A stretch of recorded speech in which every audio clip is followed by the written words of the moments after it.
Mesdames, Mesdemoiselles, Messieurs, bonjour. Une caissière du drugstore a trouvé la mort cette nuit dans l'incendie de l'immeuble Publicis, avenue des Champs-Élysées à Paris. Il y a eu aussi quelques blessés et puis 100 millions de dégâts, 10 milliards d'anciens francs. C'est 50 années de travail, toute la vie de M. Marcel Bleustein-Blanchet qui sont partis en fumée en quelques heures. L'hypothèse d'un attentat est écartée et ce matin, il ne reste que 4 murs branlants et calcinés. Nous y reviendrons très largement dans un instant, car cette nuit aussi, c'est l'actualité. L'actualité est ainsi faite. Une déclaration du président Nixon a fait l'effet d'une bombe dans toutes les salles de rédaction du monde. Tout de suite, on s'est posé la question, était-on à quelques jours, à quelques heures peut-être, de la fin de la guerre du Vietnam? M. Nixon a dit peu de choses en quantité, mais des choses qui comptent.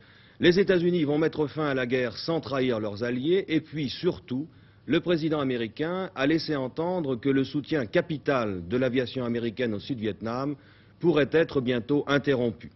Le retrait de ce soutien aérien ne peut pas être dissocié du cessez-le-feu, et on se demande maintenant si les dernières rencontres à Paris entre M. Kissinger et ses interlocuteurs nord-vietnamiens n'ont pas été plus importantes qu'on l'avait tout d'abord pensé. Et pourtant, les principaux intéressés, qui se sont rencontrés une nouvelle fois ce matin avenue Kléber, ont démenti qu'un accord soit intervenu sur le cessez-le-feu. C'est le cas par exemple de M. Xuan Thuy, le chef de la délégation du Nord-Vietnam, qui est à la fois bien placé pour le savoir, mais mal placé pour faire des révélations.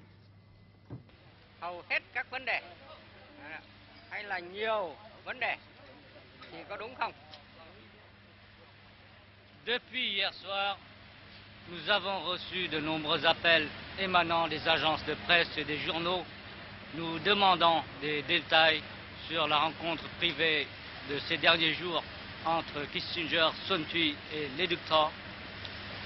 Des questions disant par exemple s'il y a ou non accord sur l'ensemble des questions ou accord sur un certain nombre de questions. Depuis hier, des rumeurs circulent que la paix serait imminente, qu'un accord sur le cessez-le-feu au Vietnam serait sur le point d'être conclu. Les nations américaines se poursuivent avec acharnement sur des zones du Vietnam et que l'administration Nixon s'oppose toujours aux demandes légitimes de la population sud-vietnamienne, des demandes que nous avons formulées d'une façon raisonnable et souple dans notre déclaration du 11 septembre dernier, à savoir la cessation de la guerre d'agression américaine, la cessation du soutien de l'administration dictatoriale répressive Nguyen Van Thieu et la formation d'un gouvernement représentatif de concorde national à 3 composantes. On ne saurait donc conclure que toutes ces rumeurs venant de Washington ne sont destinées que pour tromper l'opinion américaine et mondiale. Voilà ce que disait Mme Binh avant d'entrer dans la salle de conférence pour la 161e séance des pourparlers sur le Vietnam avenue Kléber, une séance qui n'est d'ailleurs pas terminée, mais dont on pouvait penser qu'elle ne serait pas comme les autres après la déclaration du président Nixon. Christian Bousquet. Eh bien, Claude Brovelli, depuis le début de la séance, rien d'exceptionnel n'a été dit par les négociateurs. Si ce n'est qu'une fois de plus, le chef de la délégation du Nord-Vietnam, M. Xuan Thuy, a rejeté l'idée d'une élection présidentielle pour préconiser la formation d'une assemblée constituante qui serait chargée de mettre au point la nouvelle constitution. Quant au chef de la délégation du Sud-Vietnam, M. Lam, qui n'avait fait aucune déclaration à son arrivée, il a répété en séance ce que le président Thieu avait déclaré il y a quelques jours, à savoir toute solution au problème vietnamien devra obligatoirement passer par le gouvernement de Saigon. Cette affirmation répétée pourrait trahir une certaine inquiétude de la part du gouvernement de Saigon quant à un accord qui pourrait donc passer par-dessus leur tête, un accord qui serait conclu directement entre Américains et Nord-Vietnamiens. Les journalistes qui étaient venus un peu plus nombreux aujourd'hui à l'hôtel Majestic ont été certes déçus par le démenti sur les rumeurs de paix. mais néanmoins, il reste persuadé que quelque chose de très important se prépare, qu'il y a anguille sous roche. Mais aussi, ils savent que ce n'est pas ici que la décision finale sera prise, mais bien dans le cadre des rencontres secrètes entre M. Kissinger, les Ductaux et Swang Tui. À vous. Merci Christian Bousquet. Ces rumeurs ont fait l'effet d'un coup de tonnerre à Saïgon, c'est ce que dit textuellement une dépêche de l'AFP, à Saïgon où l'on estime que c'est de la mise en scène pour les électeurs américains. L'une des données importantes pour le règlement de la guerre du Vietnam, c'est le sort des centaines de pilotes américains qui sont prisonniers du Nord-Vietnam. 3 d'entre eux ont été libérés récemment par les autorités du Nord-Vietnam et on peut se demander finalement s'ils finiront par se retrouver aux États-Unis, car les 3 pilotes sont arrivés ce matin à Copenhague après être passés par Pékin et Moscou. Ces images ont d'ailleurs été prises dans la capitale soviétique, à l'arrivée visiblement à l'aéroport, où les pilotes étaient encore hier soir. À Moscou, les 3 pilotes américains ont refusé l'offre qui leur était faite par l'un de leurs compatriotes diplomates de loger à l'ambassade américaine. Ces images sont les premières qui nous soient parvenues depuis leur libération par le gouvernement de Hanoï. Si l'avenir du continent asiatique dépend entre autres de la fin de la guerre du Vietnam, il se joue aussi en ce moment à Pékin, où les 2 géants de cette partie du monde, chinois et japonais, sont réunis. On signera demain à Pékin un texte rétablissant des relations diplomatiques entre la Chine et le Japon. Et puis, M. Tanaka, vous le voyez, le Premier ministre japonais, a été reçu hier pendant 1 heure par le président Mao Tse-tung. Ces images, également, sont les toutes premières qui nous arrivent de Chine à propos de cette rencontre tout aussi historique que celle entre le président Mao et le président Richard Nixon. Tout cela change d'une façon ou d'une autre la face du monde. Ce matin, en haut des Champs-Élysées à Paris, c'est un spectacle de désolation. Il ne reste rien de l'immeuble du drugstore Publicis que 4 murs seulement, en train de s'effondrer autour d'un monceau de ruines. Le bilan de cet accident, puisque l'hypothèse d'un attentat est écartée, tient en quelques chiffres, 1 mort et quelques blessés, 10 milliards d'anciens francs de dégâts. Christian Brincourt. 1 mort, 10 milliards d'anciens francs de dégâts. C'est à 22h56 hier au soir que l'ancien hôtel Astoria, qui abrita le PC d'Eisenhower pendant la guerre, fut la proie des flammes. Retransformé en agence de publicité, ce bel immeuble situé à 2 pas de l'Étoile abrite quotidiennement 1500 employés. Le feu a pris dans une poubelle, pense-t-on, placée rue Vernet, à proximité de la porte des livraisons du drugstore des Champs-Élysées. Ce drugstore, créé il y a 13 ans, était l'un des lieux les plus fréquentés de Paris. Sous ce drugstore, un cinéma. En un mot, plus de 1000 personnes se trouvaient au rez-de-chaussée de l'immeuble hier soir lorsque l'incendie éclata. Heureusement, l'évacuation se déroula dans le plus grand calme, mais très vite le feu gagna les 2 immeubles voisins sur les Champs-Élysées. Les effectifs de 18 casernes de pompiers furent alors envoyés sur les lieux. Un témoin raconte.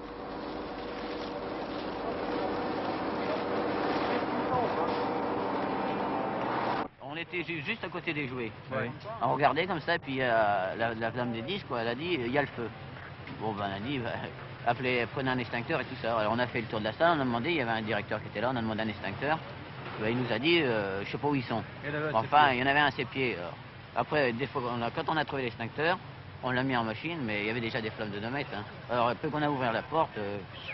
il y avait beaucoup de consommateurs, des gens à l'intérieur? Non, mais enfin, ça c'est sorti. Tout le monde est sorti. Il n'y a pas eu de panique? Non, non, il y avait juste une femme au premier, mais enfin, elle a sauté, elle n'a pas hésité. Bon, vous êtes sortis, vous êtes restés devant lui? Ouais, on est sortis. Le feu s'est déclaré, a pris de l'ampleur très vite? Ah ouais, ça a pris bien, ça a pris vite. Hein. Bon, quelqu'un a appelé les pompiers? Le directeur. Le directeur a appelé les pompiers tout de suite. Hein. Et les pompiers sont arrivés combien de temps après le coup de feu? 20 minutes. 20 minutes, quoi. 20 minutes après. Parce qu'il y a la circulation. 20 minutes après. Vous êtes formel? Est-ce que vous êtes formel sur ça? Ah ouais, 20 minutes. Hein. Parmi les badauds sur les Champs-Élysées, un homme, Marcel Bostein-Blanchet, regarde brûler son œuvre. Il ignore encore qu'une femme a trouvé la mort dans l'incendie. J'étais sur les lieux par hasard, mais exceptionnellement, je sortais de mon bureau et j'ai fait manger un sandwich au drugstore. Et je m'apprêtais à monter dans ma voiture quand j'ai vu une fumée. Quelques collaborateurs qui étaient là, des gardiens, m'ont dit « Attention, il y a certainement un incendie, il y a de la fumée ». J'ai immédiatement posé son téléphone et j'ai appelé les pompiers. Et nous sommes généralement un endroit prioritaire en cas d'incendie. Et on m'a dit « Nous sommes alertés, nous venons ». Je suis resté sur le trottoir. Il était quelle heure? 11h30. J'étais sur le trottoir, j'ai attendu pendant 10 minutes, à peu près un quart d'heure. Pas de pompiers, est arrivé une voiture, le temps qu'il se mette en branle, qui est de l'eau. Et à ce moment-là, le seul coup, on est venu me prévenir que ça avait envahi le drugstore et ça a été une vitesse vertigineuse, extraordinaire. Vous avez prévenu donc les pompiers à 11h30. Oui. Ils sont arrivés à quelle heure? Ils sont arrivés, je calcule moi, qu'ils sont arrivés au moins un quart d'heure après. J'ai attendu sur le trottoir devant la rue Vernet, je voyais les flammes tout d'un coup. Par la cheminée d'en haut, évidemment, il y a eu des flammes importantes. J'attendais toujours, ils sont arrivés avec une première voiture, une première lance de l'autre côté et il n'y avait pas d'eau. À quelle heure avez-vous été prévenu, mon général? Écoutez, les chiffres officiels, autant que je me souvienne, car je n'ai pas les registres devant les yeux, mais nous avons été prévenus à 10h58. Et vous êtes arrivé à quelle heure? Et nous sommes arrivés ici 3 minutes après. Où nous sommes arrivés ici à 58 et nous avions été prévenus à 56 ou 55.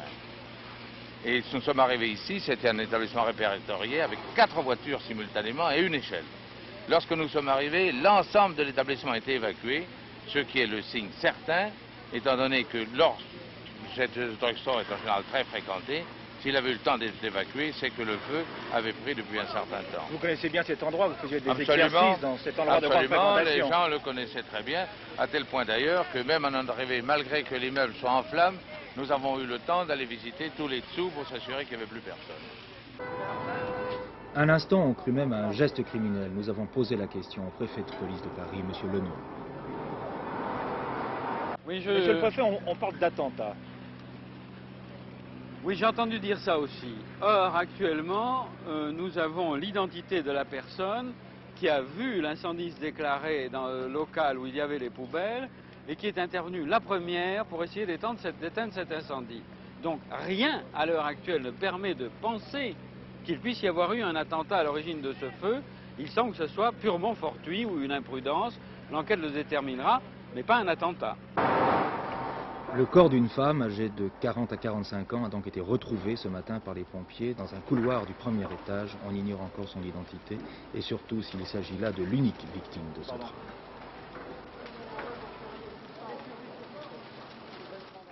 Et ce matin, il ne reste que des ruines. Le Premier ministre, M. Pierre Messmer, est à Toulouse depuis ce matin. C'est le deuxième voyage officiel en province du Premier ministre. C'est aussi une rencontre européenne et un voyage technique puisque M. Messmer a visité ce matin l'aérospatiale de Toulouse où lui a été présenté le Concorde 002 et le nouvel avion européen Airbus. M. Messmer était accompagné de plusieurs ministres d'autres pays d'Europe concernés. François Bonnemain, vous êtes en direct à Toulouse. Comment tout cela s'est passé? Eh bien, cela s'est passé fort bien. Car Toulouse a effectivement accueilli ce matin pour sa deuxième visite officielle en province M. Pierre Messmer. Toulouse qui est aujourd'hui à l'heure de l'aviation européenne, à l'heure de l'Europe, mais aussi à l'heure du futur.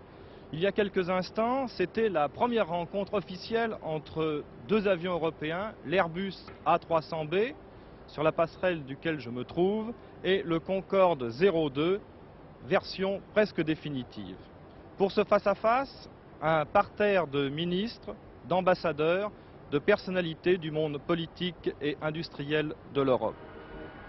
Ce que vous voyez actuellement, c'est l'arrivée du Concorde 02 qui vient de se placer devant la tribune officielle. Concorde 02, barré sur son fuselage d'une grande raie rouge. L'arrivée de l'appareil a été très applaudie, puis voici l'Airbus A300B, le premier appareil Airbus A300B qui volera au mois d'octobre. Le premier essai de cet appareil aura lieu en plein mois d'octobre.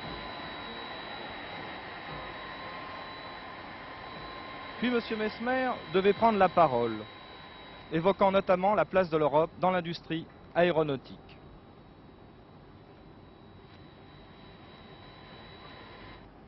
Nous avons aujourd'hui devant nous les produits d'une Europe rassemblée. Nous pouvons, si nous le voulons, créer enfin, ensemble, un marché européen du matériel aéronautique. Et nous pouvons aussi créer des conditions de compétition égales entre les constructeurs européens et tous les autres, en nous attachant à une ouverture libérale des deux marchés.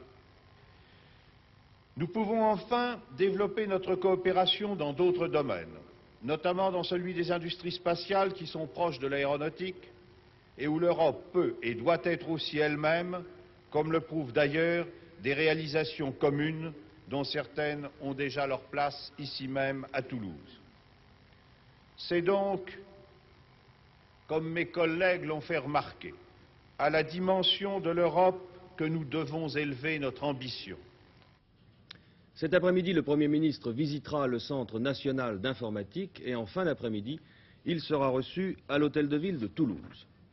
La grève de l'enseignement technique a été largement suivie ce matin, surtout dans les CET.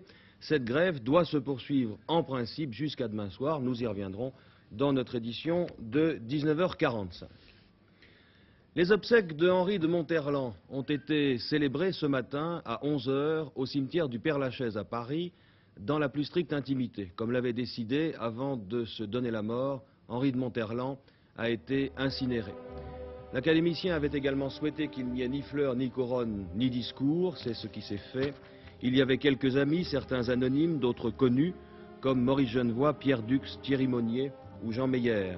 Une centaine de curieux, discrets et recueillis ont conduit Henri de Monterland à sa dernière demeure.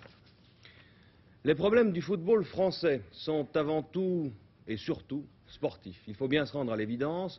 Toutes nos équipes ont été éliminées au premier tour des Coupes d'Europe hier soir à Turin. La Juventus a remporté le match contre l'Olympique de Marseille, 3-0. Il ne fallait pas se faire trop d'illusions sur les chances de gagner de notre équipe de Marseille. Je vous propose de voir maintenant quelques extraits du match. Attaquer cette rencontre sur un rythme infernal. Dès la 4e minute de jeu, un coup franc concédé par Grèce permettait à l'Allemand Haller de trouver la tête de Bettega, qui avec précision et détermination inscrivait le premier but. À voir comment les Italiens avaient débuté, on se rendit bien compte que l'addition risquerait d'être lourde. En effet, c'était une véritable tornade qui s'abattait sur l'équipe marseillaise et qui ne savait plus comment parvenir à enrayer ce déferlement. Dans l'attaque où Magnusson ne tenait pas sa place, Skoblar n'a jamais pu se défaire de l'emprise du libero Morini, et l'on peut dire que ce fut également pendant 90 minutes un match dans le match.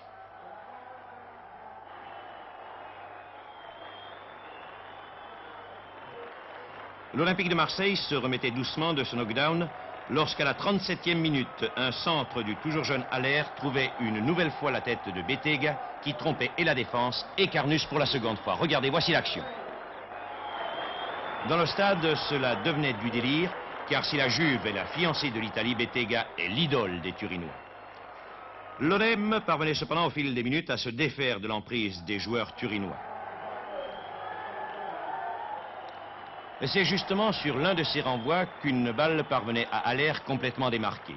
Malgré ses 33 ans et le retour de Bosquier, son tir à ras de terre terminait sa course au fond des filets. Juventus 3, Olympique de Marseille 0 à la mi-temps, la cause était entendue. Demain, et comme chaque année, les problèmes touchant la vie des agriculteurs seront abordés à l'hôtel Matignon, où se réuniront autour du Premier ministre, le ministre de l'Agriculture et les représentants des organisations agricoles. L'un des problèmes abordés sera celui posé par le remplacement des agriculteurs, notamment par rapport aux vacances, et c'est précisément l'objet aujourd'hui de notre page magazine que je vous invite à suivre.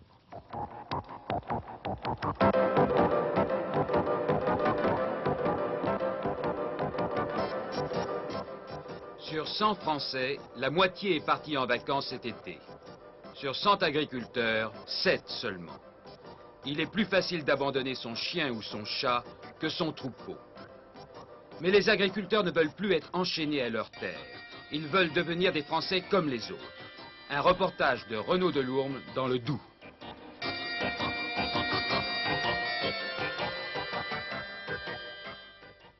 « 40 hectares de terre et de prés, une trentaine de vaches laitières, c'est la ferme de Jean Orion, un jeune agriculteur de la région de Besançon. Comme on l'a toujours fait dans sa famille depuis des générations, Jacqueline, la femme de Jean Orion, se penche sur la terre. Vous avez quel âge? 28 ans. Mon mari... Il y a combien de temps que vous faites de l'agriculture? Moi, j'en ai fait depuis que je suis enfant, hein, puisque mes parents étaient agriculteurs. Vous avez combien d'enfants? Moi, j'en ai 4. Comme je vous ai dit, la plus grande a 6 ans et la dernière a 18 mois. Et vous n'êtes jamais parti en vacances? Non. Vous n'avez jamais quitté une journée votre ferme? Non.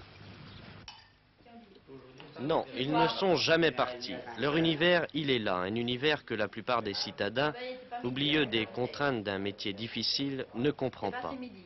En France, sur 1 500 000 exploitations agricoles, 1 400 000 n'utilisent pas de salariés en permanence.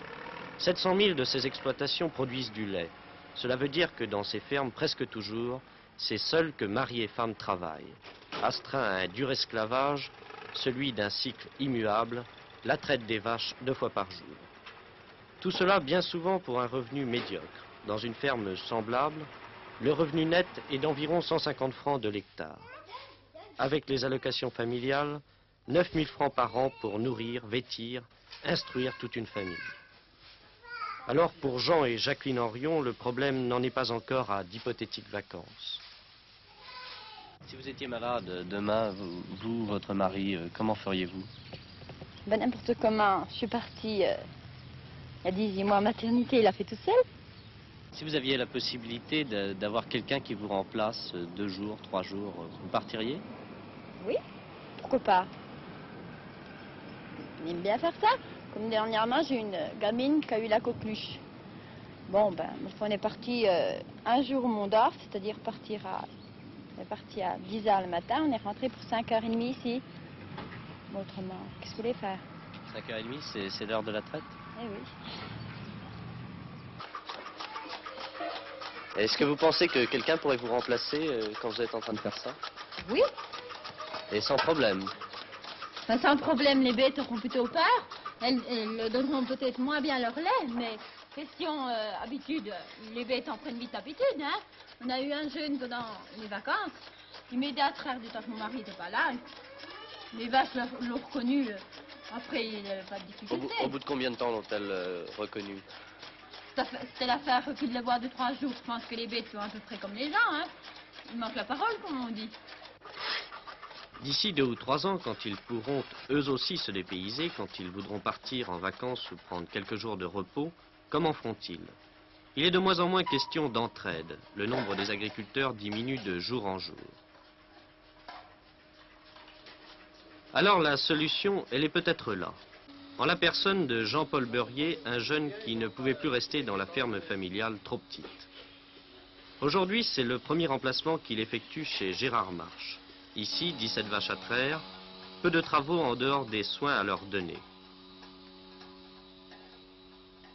Jean-Paul Beurrier en est à son 40e remplacement depuis le début de l'année.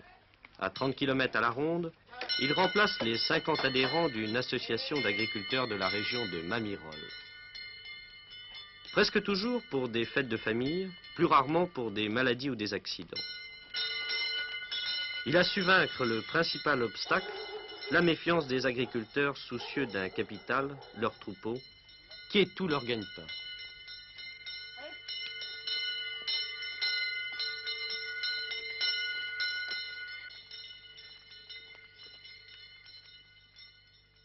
Le filier. Le filier, il y a juste 1 ou 2 picards à mettre. Et puis, comme j'en avais plus, t'en feras 2 ou 3. Oui, hein? D'accord.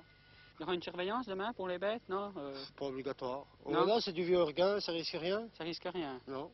Tout ce qu'il faudra faire, il faudra aller voir les genisses un coup. Oui. Dans l'autre pâture, là-bas.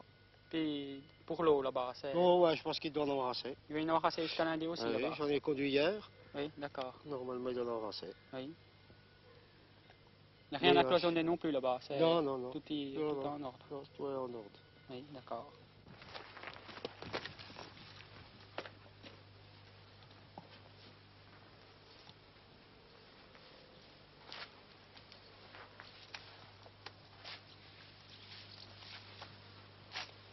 Jean-Paul Beurrier, Oui. un remplaçant, ça doit savoir faire tous les travaux? Oui, enfin, en gros, on doit pouvoir remplacer le patron quand il n'est pas là, quoi. Cela vous arrive? Oui, assez fréquemment même. Et longtemps? Non, malheureusement, les agriculteurs ne peuvent pas se libérer pas le maximum de 8 jours jusqu'à maintenant, quoi. Il vous est arrivé de passer 8 jours chef d'une entreprise agricole Oui. importante? Assez, oui. Une 50aine de têtes de bétail, quoi, ce qui représente environ 25 à 30 laitières. Qu'est-ce que vous demandez surtout comme qualité à un remplaçant? Oh, surtout qu'il s'occupe bien des bêtes. Pour le moment, il n'y a que ça à peu près qui compte, qui compte, quoi. Les travaux des champs sont, pour ainsi dire, terminés. Il n'y a que la traite qui compte pour le moment. La traite et puis la surveillance dans les pâtures. Est-ce que vous pensez que vous pouvez partir en toute quiétude? Ah ben ça, je connais le jeune qui remplace, vraiment, j'ai confiance en lui.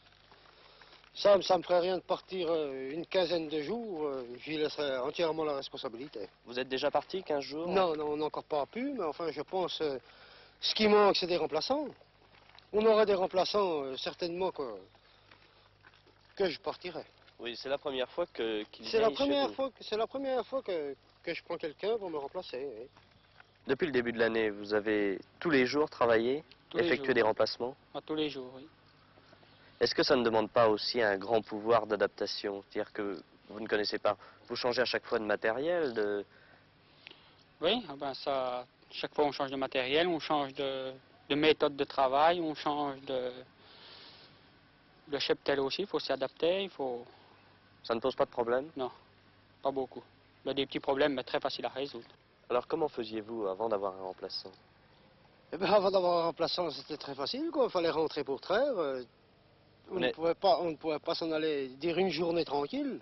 Vous n'êtes jamais parti une journée? Jamais, jamais. Il fallait rentrer. Si on partait le matin, on partait après la traite, après avoir fini tous les travaux.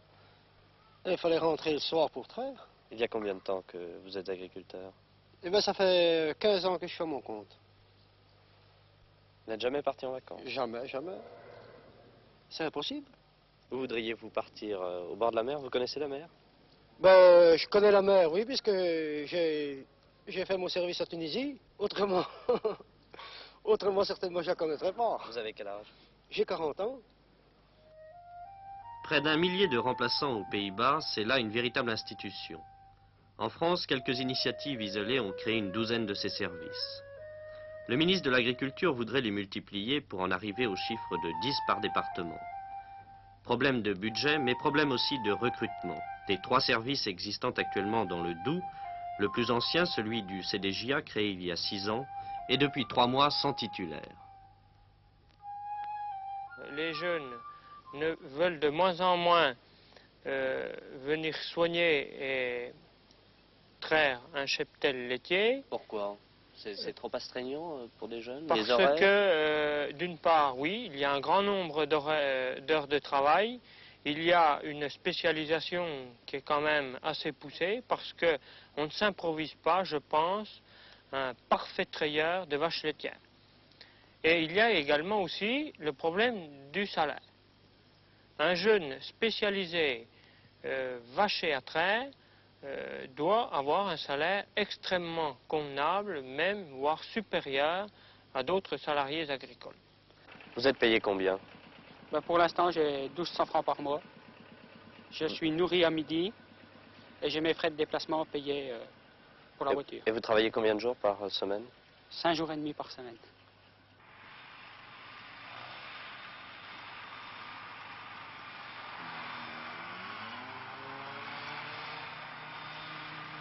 Mais qui paie le remplaçant? Les organismes de la profession pour 30 à 60%. La part de l'agriculteur reste limitée. Et ils sont de plus en plus nombreux à être prêts à la payer pour pouvoir partir. Nous sommes partis 4 jours. C'est même pas en vacances proprement dit, c'est aller faire un tour un petit peu en France pour voir un peu ce qui se passe. Ailleurs, comme les autres travaillent, c'est sûr, autant pour me documenter, puis en même temps, ça m'a fait une sortie. Où avez-vous été? Oh, j'étais dans le centre de la France. On a profité pour visiter les gorges du Tarn. C'est une occasion, j'avais jamais vu ça et j'ai trouvé que c'était bien. Et avant que ce service existe, est-ce que vous partiez? Ah ben c'était beaucoup plus difficile, il fallait avoir recours à un parent ou à un ami qui veuille bien enfin, soigner nos bêtes pendant qu'on était absent. Dans votre organisation ici à Mamirol, il y a combien d'exploitations qui bénéficient du service de remplacement? Nous sommes environ une 50aine d'adhérents à l'heure actuelle. Quel est le prix de revient pour vous de ce service? Nous, enfin, chaque adhérent paye 5000 francs, enfin je parle en anciens francs, par jour de remplacement. Est-ce que vous trouvez que c'est cher? Non, pour le travail qu'il fait, c'est tout à fait raisonnable. Pour vous, c'est un véritable, c'est un chef d'entreprise, c'est un patron qui vous remplace. De prendre n'importe quel matériel, vous pouvez vous confier n'importe quel tracteur, n'importe quelle machine à traire, il fait très bien son travail. Vous dites que vous aimez ce métier, mais vous n'avez pas envie de vous établir à votre compte? Ah non, pas pour l'instant, non. Pourquoi? Ben, d'abord une question de... Je ne sais pas, moi, un agriculteur travaille quand même tous les jours. Maintenant, moi, j'ai pris l'habitude, j'ai 1 jour et demi de repos par semaine. J'aime bien l'avoir, je me trouve bien comme ça, quoi. Et je trouve que je gagne suffisamment bien ma vie. Ça va, quoi, je peux pas me plaindre pour l'instant.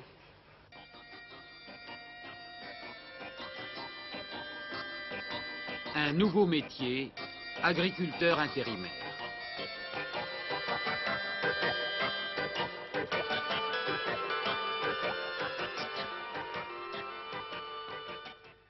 Les déclarations du président Nixon, qui laissent à penser depuis cette nuit que la fin de la guerre du Vietnam est proche, ont eu aux États-Unis une influence immédiate sur la bourse. Gérard Vidalanche, est-ce que le mouvement a été général dans les bourses?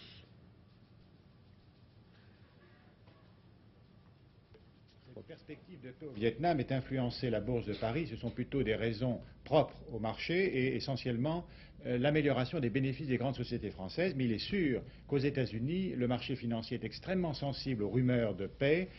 C'est un marché qui a peu monté depuis le début de l'année, de 5%, et les Américains sont amers de voir, par exemple, les valeurs françaises qui ont monté de 30% depuis janvier, les valeurs japonaises de 60%. Il faut dire que le président Nixon veut passer pour l'homme de la pacification sur le plan militaire au Vietnam, également sur le plan monétaire. On a constaté un changement de ton très net à la réunion de Washington, où on ne recherche pas les affrontements, mais beaucoup plus des rapprochements, donc une approche réaliste, beaucoup plus pragmatique vis-à-vis des problèmes monétaires. Valeurs françaises en hausse, eh bien, ce sont les valeurs de la construction électrique, des valeurs du reste qui réussissent, des sociétés qui réussissent des performances tout à fait remarquables à l'exportation. Je voudrais insister sur ce point, car précisément dans la presse allemande ce matin, eh bien, on a pu voir des extraits d'un bulletin de l'industrie allemande, qui est un organisme patronal, signaler que la France progressait à pas de géant dans le domaine des exportations.